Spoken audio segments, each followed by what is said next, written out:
গীবত করা যাবে আল্লাহর নবী সাল্লাল্লাহু আলাইহি ওয়াসাল্লাম উম্মতের মাঝে জানিয়ে দিলেন এমন গীবত মানুষের কাছে প্রকাশ করে দাও যেটা জায়েজ।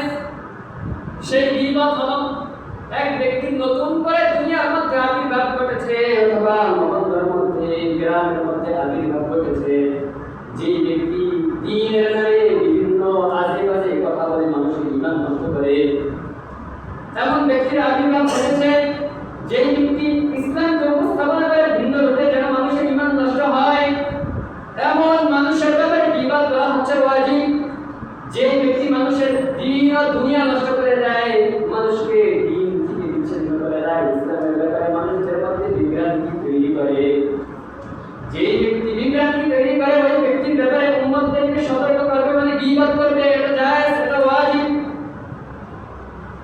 আর গীবত হচ্ছে হারাম।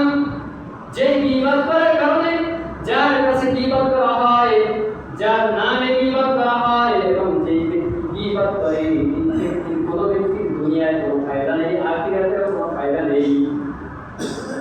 এক ব্যক্তি হুদাই একজনের দোষ রচনা করতেছে আমাদের কাছে, হুদাই যার দোষ বলতেছে, এখানে তার কোনো ফায়দা নেই, তার কোনো উপকার হবে না, কারণ সে এখানে উপস্থিত নেই।